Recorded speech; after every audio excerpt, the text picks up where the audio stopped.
Vote প্রচারের মাঝে BJP প্রার্থীর বাড়িতে গিয়ে বিরল সৌজন্যের নজির গড়লেন ভাঙড়ের তৃণমূল প্রার্থী শওকত মোল্লা।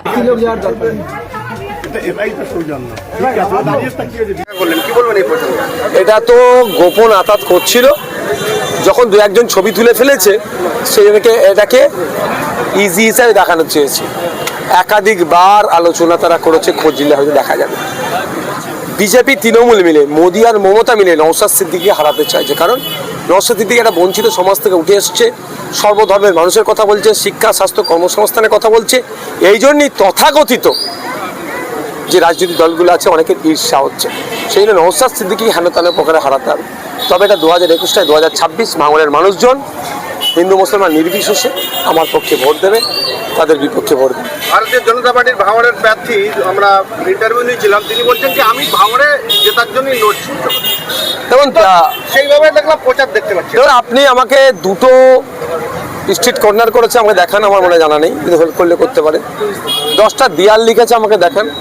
টোটালি তৃণমূলের কাছে বিক্রি হয়ে গেছে অভিযোগ। এটা কত টাকা হয়েছে না আছে বলতে পারবো না, তবে আমি একটা কথা বলবো, তৃণমূলের সাথে সেটিং করে নিয়েছে। আপনার অভিযোগ আছেন, এটা আপনার অভিযোগ? আমি বলছি সেটিং করেছে, অনেকে বলছে বিক্রি হয়েছে, সেটা বলতে পারবো না, আমাকে তথ্য নেই, আমি বলতে পারবো না। সেটিং করেছে।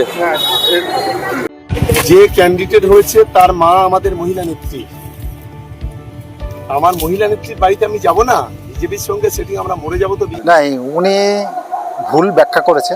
আমার মা কোনো পার্টি করে না, কোনো রাজনৈতিক দলের সাথে, কারণ আমার মা কোনো রাজনৈতিক দলের কর্মী না। শওকত সাহেব অজস্র মিথ্যা কথা বলছে। সৌজন্য সাক্ষাৎ করতে গেলে কারো বাড়ির মধ্যে ঢুকে দীর্ঘক্ষণ আলোচনা হয়নি। প্রচারে দুজনেই বেরোচ্ছে, দেখা হলে তো হয়ে যাবে। আমার সাথে গত 2021 সালে ভোট, আমি পোলিং স্টেশনে গিয়েছি, সৌমিয়াতি বিজেপি নেত্রী এসেছিলেন, বিজেপির প্রার্থী। দেখা হয়েছে, আমাকে বলতে ভাই কেমন আছে, আমি বললাম দিদি আপনি কেমন আছেন। এটা সৌজন্য। আজকে আমি প্রচারে গিয়েছিলাম, আমাদের মির্জাদা, ভাঙড়ের মির্জাদা, স্যার দেখা আমি, দাদা কেমন আছেন, ভালো আছি। উনি আমাকে জিজ্ঞাসা করলেন ভাই কেমন আছো। এটা সৌজন্য। কিন্তু আমি মির্জাদার বাড়িতে ঢুকে যাচ্ছি না, যে দীর্ঘক্ষণ আলোচনা করছি না, বা মির্জাদা আমার অফিসে এসে দীর্ঘক্ষণ আলোচনা করছে না, যেই ছবিটা পাবলিশড হয়ে গেল তখন বলছি না আমাদের সৌজন্য সাক্ষাৎ। পুরো ভাঙড়ের মানুষকে বলবো, ভাঙড়কে বিজেপি তৃণমূল মিলে শেষ করার একটা চক্রান্ত করছে। তাহলে ভাঙড়ে কি বিজেপির নামমাত্র প্রার্থী? হ্যাঁ, নামটা আসতে পারতি, সেটিং করে তারা ম্যানেজ করে নিতে চাইছে।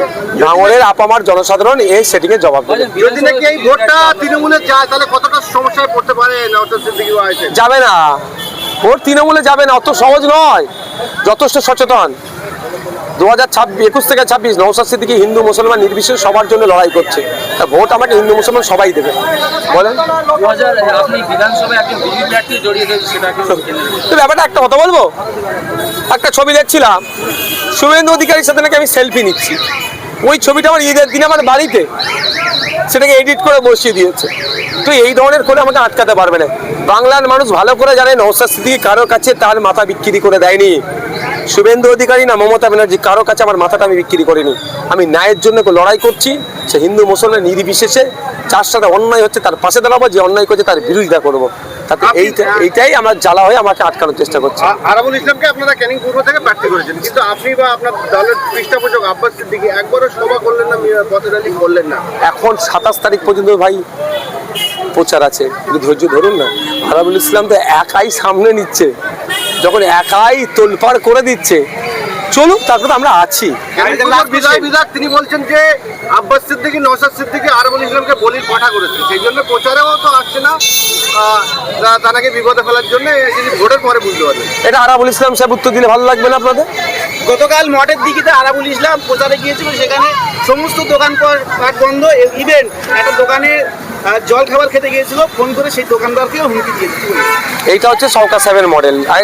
ক্যানিং পূর্বকে ধ্বংস করেছে, গণতন্ত্রকে হত্যা করেছে, এবার ভাঙড়ে করতে চাইছে। ভাঙড়ের মানুষ এর হাত থেকে যদি পরিত্রাণ পেতে চায়, তাহলে একে খালি হাতে ফিরাবেন। অজস্র ভোটে হারাতে হবে শওকত সাহেবকে, হারিয়ে রাজ্যের মানুষকে বার্তা দিতে হবে ভাঙড়ের মানুষ কোনো নটোরিয়াস ক্রিমিনাল গুন্ডা মস্তানকে আইনসভার সদস্য করবে না। একজন রাজনীতি বিশেষজ্ঞ বলছিলেন যে পশ্চিমবঙ্গে 2026 বিধানসভা পরে বিজেপি তৃণমূলের মধ্যে একটি রাজনৈতিক দল বিলীন হয়ে যাবে, অর্থাৎ থাকবে না। তো আপনি কি মনে করেন, যদি তৃণমূল বিলীন হয়ে গেলে ভালো হয় না? দুটো রাজনীতি দল বিলীন হয়ে যাবে, বিজেপি তৃণমূল 2026 পর আর থাকবে না। শওকত সাহেব হারার আতঙ্কে এলাকায় একটা ভয়ের বাতাবরণ তৈরি করার চেষ্টা করছে, আমরা এটা হতে দেব না। আমরা হিংসা মুক্ত ভাঙন করতে চাইছি। হিংসাকে দিয়ে হিংসাকে আটকানো যায় না। আমরা শান্তিপূর্ণভাবে প্রতিবাদ করেছি। প্রশাসনকে ধন্যবাদ জানাবো। প্রশাসন ধরেছে, ধরে আমাকে জানিয়েছে, ব্যবস্থা গ্রহণ করছে। আমি কে মেরেছে দেখিনি। প্রশাসন বললে এই ছেলেটি মেরেছে। আমার ড্রাইভার ওখানে ছিল, ড্রাইভার ভেরিফাই তাকে এ করতে বলেছি। আমি না কিছু বলিনি।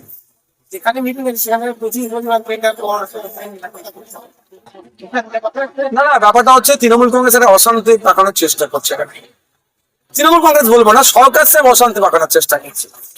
সেই জন্য প্রশাসনের কাছে এনপি আছে, সেটা আগাতে ভোট দিচ্ছে। ভালো তো, আমি চাই আমাদের শান্তিপূর্ণভাবে প্রোগ্রাম হোক, নির্বিঘ্ন হোক। সেই তৃণমূল আরো যে সমস্ত রাজনৈতিক দলগুলো প্রার্থীদের সবাই দেখুন, ব্যাপারটা হচ্ছে আর একটা শব্দ ইউজ করেছে, আল্লাহর সাথে সম্পর্কিত হয়েছে। আল্লাহ ধর্মীয় মুসলমান সমাজে ধর্মীয় ভাবে আল্লাহর সাথে কাউকে কি সামঞ্জস্যতা করা যায়?